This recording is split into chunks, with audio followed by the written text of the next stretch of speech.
おはようございます。こんにちは、こんばんは。Welcome to this week's call and response. I'm John, and this is Lee Kai. Hi guys, I'm Lee Kai. This podcast is an attempt to find ways to put what we learned into action, not only to get the most out of the books that we read, but also, more importantly, to improve our lives. And we have a bi-weekly book schedule so that you guys can follow along and read along with us. You can also suggest books, leave comments and questions if you have any. We would love to hear your feedback so that we can improve our podcast too. So yeah, we're gonna start off with the summary of the book. The book you read this week is The Courage to Be Disliked, and Lika is gonna take over the summary for this week.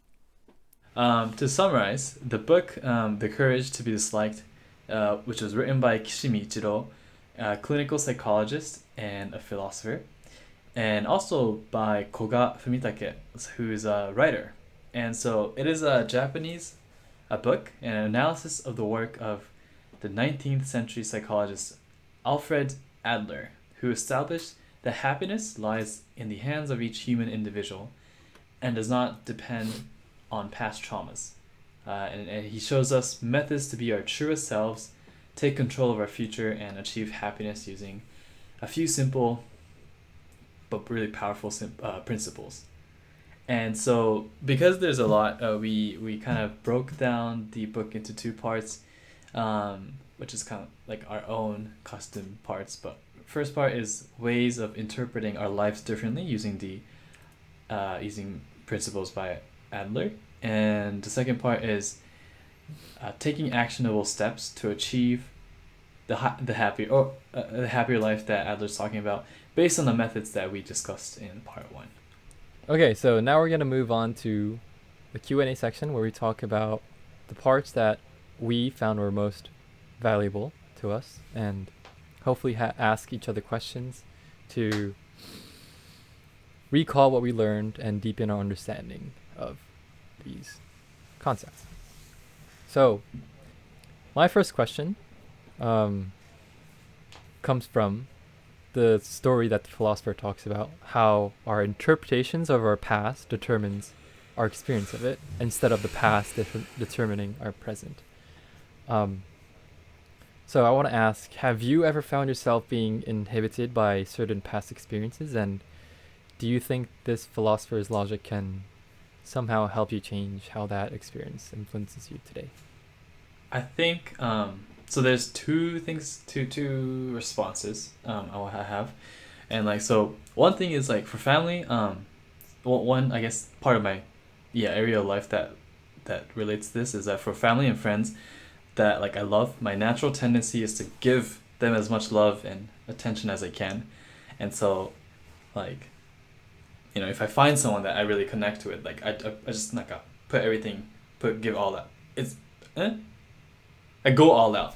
And so this includes like inviting them to do things together, like eating together or calling on Zoom and like giving stuff or doing favors and like simply like caring about their well-being. So I do all this stuff, but I think I tend to care, or in Japanese like tsukusu, like dedicate a lot of my attention into a relationship more than like not relation like any friendship, but like general relationship more than the average person.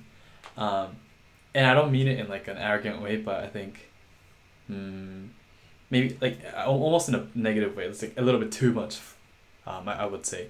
But because of this, a lot of times I feel like the effort from the other person isn't really being reciprocated, and it kind of like discourages me to keep going with the relationship and consistently put in more effort. So yeah, it's pretty common for me to feel this way, and then like I can easily test the water on like test to see if I'm the one that's like putting too much effort, by like simply kind of stop reaching out to them, like including like if I stop texting, then like a lot of times, if I'm not the one proactively doing it, then and asking them their well-being and their updates, it's like the conversation kind of stops. So that's like kind of quick, easy way to realize the nature of the relationship that way. And So why do I talk about this? So like all this time I feel like I'm hurt, right? Because like I'm genuinely caring for you, and but you don't seem to do the same for me. And this, I already mentioned, but it discourages me a lot. But it helps. In one part of the book, it talks about like separation of tasks, or I think 日本語だったら was 課題の is it 分離? Yeah, 課題の分離. So, this concept really helps me because to kind of briefly summarize, separation of tasks is like just separating different parts of areas of your life, and then like only caring about like something that you can control. And then so in this case, like me reaching out, is within my control. And like, if we apply the book's concept into this, it would be saying like, yeah, you can reach out because that's in your control, and like if that's who you are, then you should keep doing that, even though the other person might not reciprocate the same thing to you. It's like saying like it's not your responsibility or your job to care or not expect to care about how they react, because that's out of your control. And so like, if I use that principle, it makes me feel a little bit better, because that means like I can still stay true to myself of being this kind of like caring or like loving person without feeling that repercussion or like that negative like oh, they're not reciprocating to enough feelings. God, I wouldn't feel as much now, because it's like I'm admitting to myself it's out of my control, and I'm like like separation of tasks. It's not my task to care about that.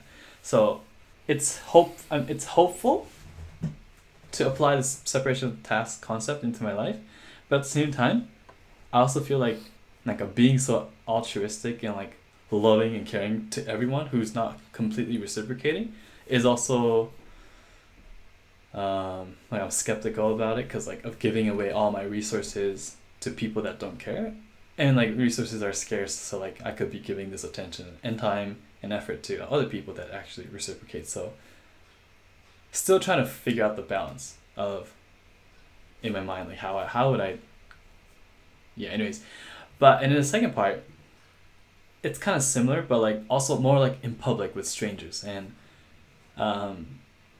when I was younger, more naive, I treated everyone in public, like strangers, nicely with care, and for the majority of the time I still do right now. But as I grow older, there's more negative experiences, rude people that don't say, I don't know, like simple as thank you. So like one metaphor is like holding the door for people, and like I still believe that you should hold the door for everyone, whoever, no matter who it is you're holding it for. But sometimes like when they don't say thank you, I'm like, ugh, like why did I even open a door for you? And so that makes me want to be more defensive. And so in the future, it's like, why should I take the risk? So then I'm just gonna not open the door. And like I can kind of see myself like becoming more or less caring, friendly about other people. But in this case, if we apply the separation of tasks concept, it's saying like you should open a door for everyone. It's not your responsibility to care if they say thank you or not. So I don't know. It's kind of like liberating. The separation of tasks is really liberating, but I'm also like, I'm not that nice. I can't be that super good. Nice-hearted. Yeah. うん。わかる。いや、難しいよね、そこは一番。I think that's the hardest part regarding separation of tasks or 課題の分離. But I think that's where reassessing our values and objective comes in. Because if you really care about a person, I don't think their reaction should really matter, in a sense.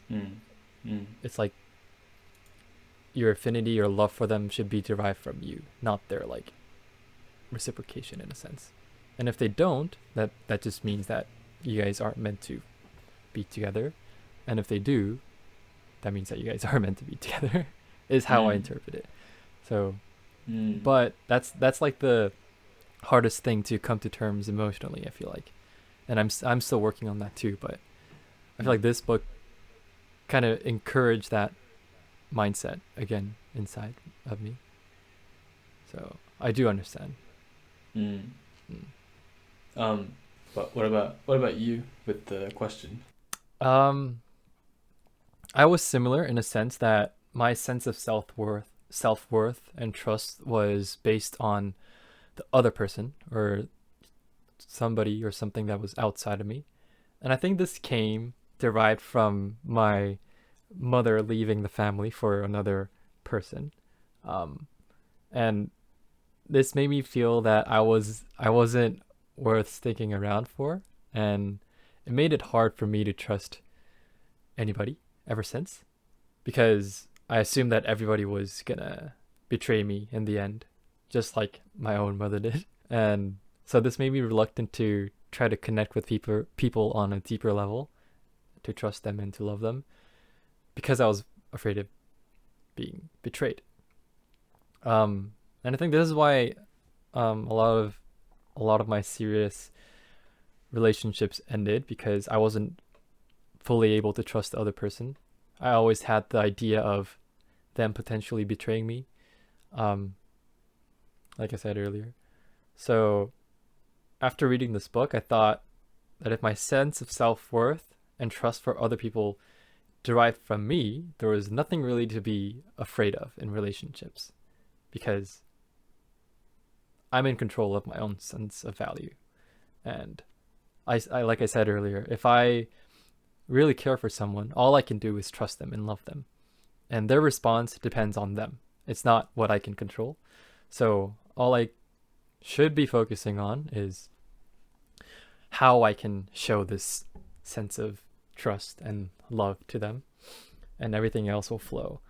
Uh, yeah. And yeah, even though the other person fails to reciprocate my trust and love, that like I said earlier, that means that I shouldn't, that we aren't meant to be together in that moment. And it gives me the reason to pick myself up and move on much more smoothly. And yeah, on the other hand, if my feelings for them or trust still lingers, I can keep trying until I feel like there's a limit or boundary to our connection. Um, so yeah, I don't think I would have been able to assess my motivations for trust and love like this without assessing my past objectively. But yeah, so just to answer the question, I think it is possible to um, change how we perceive our past and change our behaviors today, instead of having the past determine our behaviors today, if that makes sense. Um, yeah, so all I needed was this opportunity to reflect and, in a sense, calibrate myself with what I've been doing and what I want to do with myself. So moving on to the second question, there was an example in the book about a parent tying a child's shoe when the parent finds the child struggling to tie it themselves. But the philosopher critiques this by saying that the parent in this case is taking away the challenge, or the kadai, or the task, from the child, away from the child. So it takes away the opportunity for the child to solve the problems themselves. And it will end up making the child not have confidence in the future, and will tend to avoid challenges that they should be facing or solving themselves. So, based on this logic, when and how do you think a parent should interact with a child when they face a problem? And I'll start off with my answer, but I think that a parent should be a source of support for a child that supplements or complements a child's efforts, instead of replacing or intruding them. So if a child is stuck at home playing games all day without studying or working, I think the parent shouldn't be or feel responsible to force them to study. And I think instead it's their responsibility to make them feel that they need to or want to study in a constructive way, to encourage them. So parents should encourage their children instead of coercing them into doing what the parents simply want them to do. So, for example, if I were a parent, I would introduce several sources, whether it be websites, books, or YouTube channels or videos that I thought were interesting to read and learn from, that made me want to study even more, or set up a system at home that encourages and rewards them for their studies or things that I find good to do, like chores or whatnot. So in a sense, by gamification,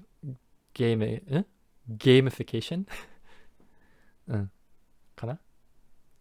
So I really agree with your point, and then I want to echo again like the point that forcing another person to do something only lasts like temporarily, and once you the parent leaves the picture, then like there's no other force pushing the child to do whatever they are. So if you want them to understand the importance of studying or even gaming, I mean whatever the parent wants, it shouldn't be a temporary thing. So if they want long-term success with it, it's got to be from intrinsic motivation and not extrinsic. So and then so you talked about like encouraging their children in order to help them pursue what they want, what they should do or what they want to do. But I would also add that sometimes like encouraging might not be enough. And so if you go back to a very relatable situation for me, it would be like gaming a lot during middle school or high school, and like I think my mom wasn't a fond of gaming too much, but in that kind of scenario, sometimes I believe that failure would be the best teacher. And so like if creating a supportive environment is enough to change the trajectory, then like letting them fail, assuming the failing doesn't involve death or an outcome that is too like irreversible, like so you let them fail, and that's when the child realizes, at least for me, I realized after gaming too much and losing track of, I don't know, I mean like losing sleep, and so at school I was like falling asleep during class and I couldn't focus, and so my grades suffered. And so kind of like going through all that experience, like the failing experience, is a great lesson, at least for me, and that will always stick with me. And that's why like I kind of like bumped up the notch in the effort I put into studying in college, because I realized like how my GPA stats affected where I was able to go for college, and that was like a pain for me. So that's, it's a great lesson than someone else telling me, hey, you should just study. But I want to go back to the parent's role again. But the main thing I want to emphasize is that the parents should let them fail, but also when they fail, give them all the support they need, the child needs, and everything they can give, everything the parents can give, because that's when like the child learns the most, but at the same time is the most vulnerable. And so if you can help mitigate that vulnerability of the child in their failing stage, then I feel like the child will be okay with hardship, or they will learn to appreciate hardship, and they will learn to fail, like, and learn through that. And then so if the parent can give that supporting ground and base, I think that's a really great recipe for learning without risking too much of your assets or your life, literally your life. So I think when I have kids too, I'll probably just try to be the best role model, and like in that way, by being a role model, I'm kind of passively encouraging my kids to do the same. Sorry, last part is like I'm starting to see patterns in life where like I realize like a really strong and great engine for people, or like their motivations for people, usually stems from like a positive emotions. And like I know, like I'm not gonna say who, but in high school there was a math teacher, or just say teacher, uh, who said like a fear is a great motivation for learning or for kids. And I think we've discussed about like this in the past about how certain tasks, I know that like repeatable, like not mindless, but like something more action based tasks are really motivated by extrinsic motivation such as money or like sometimes even like fear. But when you want something creative and something like really fulfilling and something that's long lasting and meaningful, yeah, it happens to be that positive emotions must kind of like it has to be there in order to make it happen. And so if I can't imagine kind of like raising my kids using fear or like kind of like, I mean you need some fear, I think, I don't know, but like I'm not never a parent, but やっぱ encouraging とか support とか、そういうもうちょっと welcoming environment が一番だと思うんだよね。Well, I guess this is what we felt through our experience being a child. Definitely. So yeah, we're still in our early 20s, so we can't really, preach about parenting at all, but we're not in the right position to say anything. But I guess this is our, blueprint or philosophy that we would follow. Which is why we're sharing this. So thanks for sharing. Thanks for pointing that out, because I'm no parent, I'm no place to say anything, but just from my observations. So tune in our call and response episode 10 or 15 years later to see if our blueprint was accurate. Yeah, we can have kids together, not together, but like at the same time. Thank God. There you go.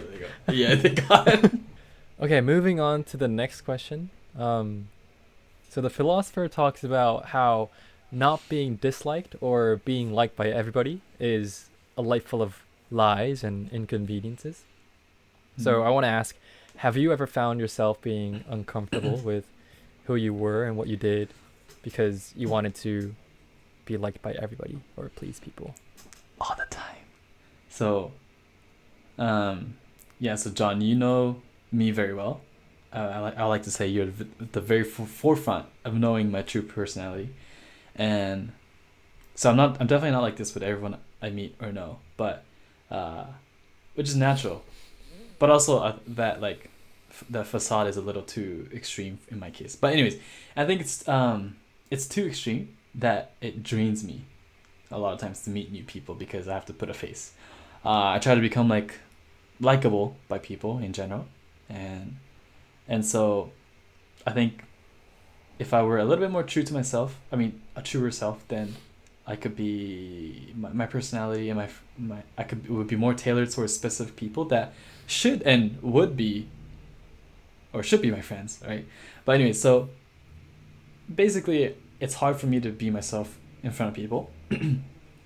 But but actually at work, I'm trying to use work as a great opportunity to meet new people, and thankfully at work there's an internal website to schedule one-on-ones and little coffee meetups with people. And so recently booked a lot of slots with different people, random people, for two reasons. One was mainly to meet new people, but secondly because I wanted to practice being myself in front of people. So what I realized is first thing I realized was I'm not being myself in front of people. And I've known this from since I came to the States, because I feel like I have to be a little different person here.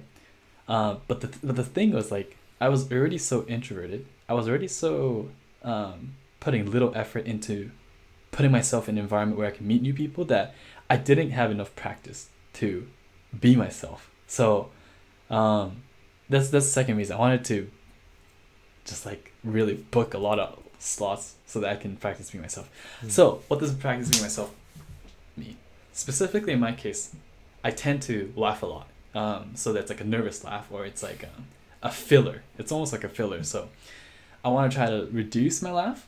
I'll still laugh, but only genuine parts. 2, allow long silences in between and don't treat it as awkward, but just like as a natural part of conversations. I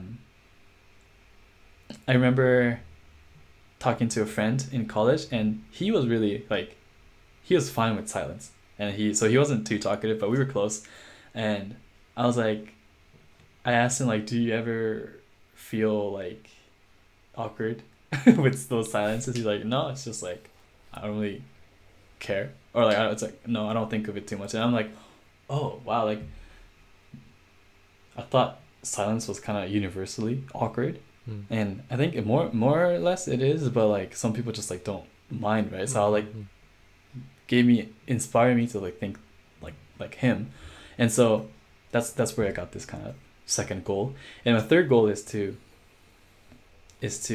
that because of all these silences that I want to fill, awkward silences I want to fill up, I bombard people with a lot of questions, and I think it's also good because also in the book like how to win friends and influence them or something, and that book talks about like the author, he talks about questioning or being curious and interested in other people's conversations, and I try to like do that because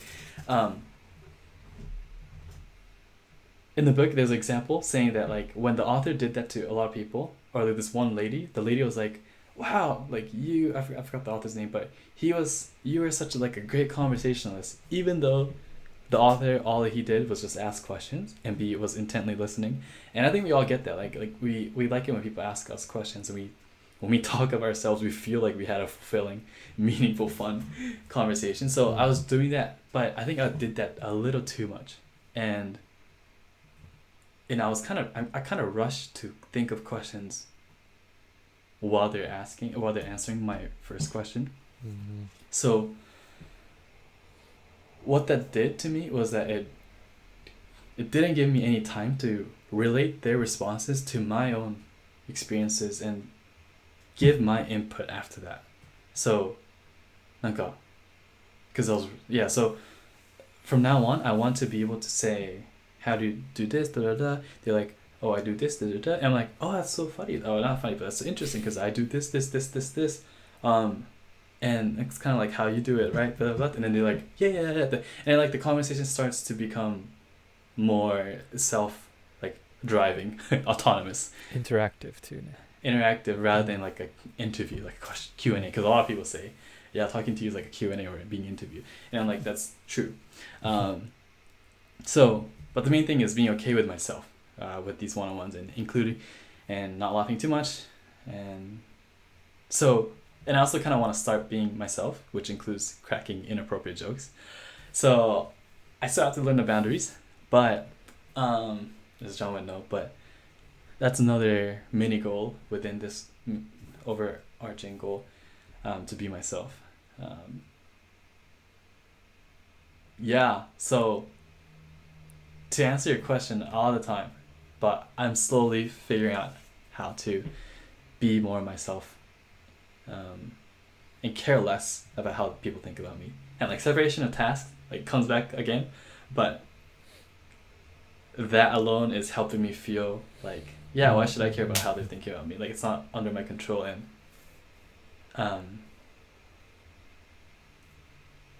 if I go to one side in this personality spectrum, if I go to one side, the other side will hate me. If I go to this side, this side will hate me. So you can't. So you can't make everyone like you. So yeah. So like the main reason I try to be bubbly or like excited to listen to people. I am excited to listen to people's stories, but overly excited is probably because I'm inherently like a quiet person. And I keep all my thoughts to myself, and John would know because when we play video games together, I barely talk, and I like to just kind of focus. I'm kind of like focusing, but also like just quiet. I'm just so quiet. I realize I'm always quiet. So I think I'm just overcompensating and trying to like be from this quiet person to like really, really, really exciting and talkative person, but it's backfiring. So my lifelong goal has been like trying to find the medium sweet spot, and where I can still be myself while also be an enjoyable person around people. I never thought that you were not totally. I never actually thought that you were totally introverted. I thought you were naturally like outgoing and bubbly and bright, but yeah, I guess you were hiding that pretty well. I'm still figuring out if I am, うん。 now that I think about it. まあわかんないよね、多分。I feel like we're still too young. And we'll continue to change. So we can't be Yeah. like, I'm this and stay Yeah, like yeah, that yeah. forever. And this for now. うん。 What about you? Found yourself being uncomfortable with who you were and what you did because you wanted to be liked by everybody? Yes. Yes. And yes. I think I was a pretty socially driven person, meaning I would do things and say things just to just for social approval, just to be approved by the people around me.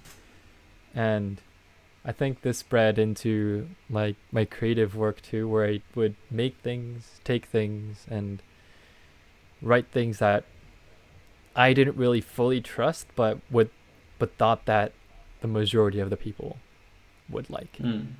And that's like a really good example of me being a people pleaser and how I longed for this social gratification, which is like a natural tendency for humans. Like we talked about, no, we didn't talk about it yet, but we're going to talk about natural inclinations later, but it is a natural tendency for humans. But I feel like this was taking a toll on everything that I did. And it felt like I was living inside this plastic container that was shaped like me, but wasn't really me.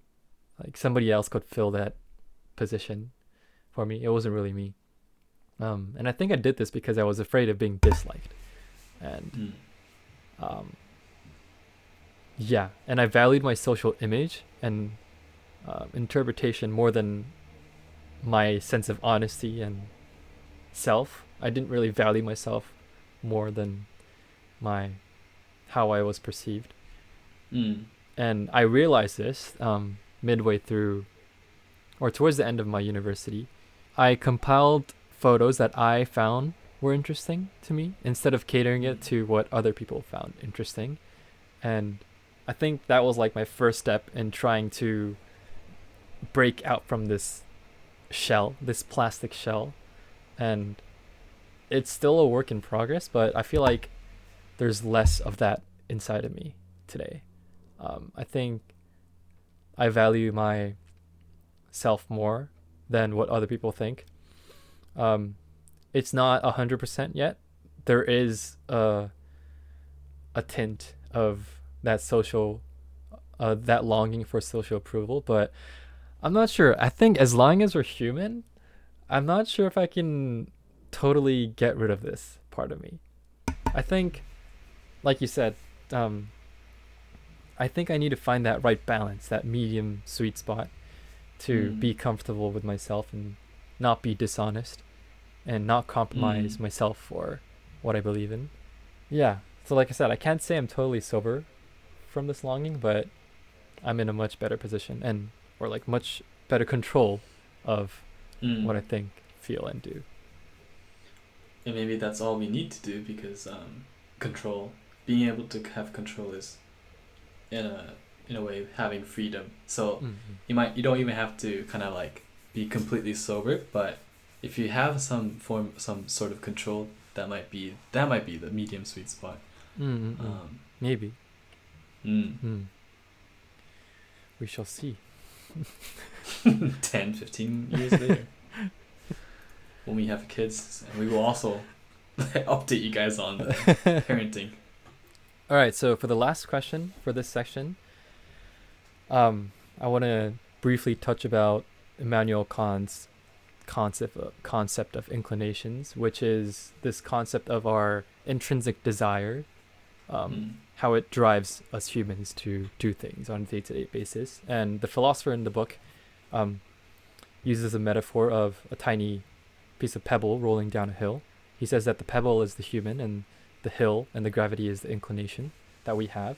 And in order to live a life full of freedom, we need to go against that hill and climb the hill instead of rolling down and being prone to our inclinations. So how do you think we can live a life with more freedom starting today?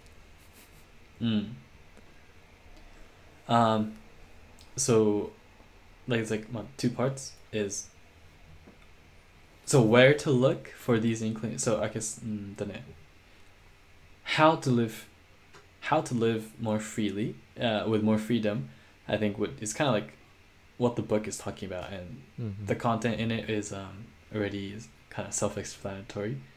But to be able to apply those concepts, or not really, even really, but I think I think it's important to also look at where those what those inclinations are, and in order to understand what those inclinations are, I think it's also important to see where they came from. And I think the simplest and probably the most efficient way of figuring those out, and like it would be to look at your childhood, look at your social circles right now, but mainly like in the past, and any past traumas and experiences that you have or had.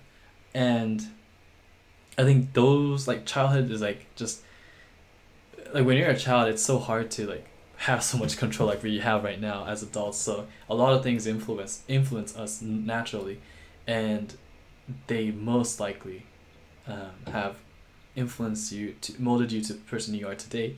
And so a lot of your human inclinations that the book is talking about, or Manuel Kant was talking about, is were most likely born from your childhood. And I guess this might sound kind of like contradicting to what the book is saying, because the book was talking about how there's like, don't use trauma as your excuse, or there's no such thing as traumas, but only like how you attach meanings to those traumas. But I'm bringing this up because most likely, I think the default way of thinking about life is that the cause and effect, or like the deterministic method, and that the book also talks about. And even it's so natural, right? Like, I mean, this water bottle falls because I knocked it down. So like a lot of things, if you have lived your life all the way up to this point, mainly based on determinism, then I think a lot of your current behaviors will naturally be influenced by your past. And that's why I bring the past up. I think it's more worth emphasizing and bringing up more in order to figure out your human inclinations. So my personal example would be how when I was growing up, my dad was emphasizing a lot on career and prestige, reputation, all that kind of stuff. And so, whenever we would have like dinner, or kind of even like the smallest chances that he gets, he would like to bring up about the future and how, like, what you want to do, where you want to live, what you want to do for living. And so it has 100% affected how I think about life, and how much attention and energy I put into career, put into, in a sense, kind of like my reputation too, through career. And I think I'm understanding that even more to now this day, how that it's like once I connect the dots, it's like so obvious that how my dad's mindset affected who I am today. And so this inclination of like yearning for prestige and kind of like respect from people is largely influenced by my dad, but that's not really who I like. That's not really who I am. I don't know. It's not necessarily. No, it's like, I kind of want to counteract that, because that's not like my true fulfillment through respect from people. Like, why? Like, I don't really care about these people. Okay, from everyone. I might care about some people. So, but I think I would have never really realized that unless I talked about it with people and I brought up my dad, and I'm like, oh, okay. So if he's like that, I'm like this. How can I counteract it? っていうこのパイプラインかな。なるほどね。Yeah, I totally agree with how we should, what we can do today to counteract our inclinations is to reflect on our motivations or episodes in the past and how that influences us today. And if we can identify that and try to, in a sense, untangle that and try to sow our versions of, I don't want to say a new inclination, but our method of going against this inclination would be the ideal way. So like you said, talking to people and writing these things down, I think helps us interpret these things a bit more objectively, because if we tell people to just look back into the past and try to counteract their inclinations, I think it'll be hard to do that. It'll just be another trip into our memories back into our present without much new insight. So I think there needs to be like a third person perspective. Maybe for people who have a robust sense of awareness, it might be a bit easier to do, but I think this is where like coaching or counseling comes to play, because they help people ask the right questions to help them reflect on their past and motivations a bit more objectively. So yeah, I guess that's what we can do today to introspect in a sense and try to think of actionable steps based on what you learned from that. If I may add one more thing, I realized that, like you mentioned about third person and bringing it up so that like you're not kind of like repeating your history using your own, because like your current mindset, it like reflecting back on your past might be difficult if you already have the same principles and values. So when you said that, it made me think, yeah, like counseling, talking to people are great, but I also realized that books are great, because books are the same thing, kind of like same thing as like a distilled version of a person's knowledge. And so book is another great avenue, but like all in all, the most important thing is, I think, is to kind of learn about different values, mindset, concepts, lifestyles that people have achieved. And so like for me, all I had to focus in life was my career and like work, but like looking at other people and how they have enjoyed their life without putting much effort into career has given me inspirations, right? And so like it doesn't have to be just from people, but they're great, but also like books and media, all that stuff. At the end of the day, they're as long as they're different, I think it helps you broaden your perspective and help you go against that inclination, because now you have something to compare against. It'll bring you back to your inclination as a result of such exposures. Right. So since ever since we started this podcast, we've been reading at a much faster pace, and not only just like reading, like learning more, like we try to apply things to our life, and it's definitely like reflected and reassessed my so-called human inclination. So that's where I just kind of got that idea. Yeah, I think it's a really good exercise and practice for us to keep doing this, to reflect on ourselves and improve based on what we read, which is the purpose of this podcast. So hopefully people can take something away from this too, and implement certain things that they find could be actionable and improve their lives as a result. I mean, you have already affected one life right here. Okay, I think So that concludes our first section of this 2-part series of how to Yes. be the courage to be disliked. So we'll see you guys in the second part of the video. Thank you, God. Bye bye.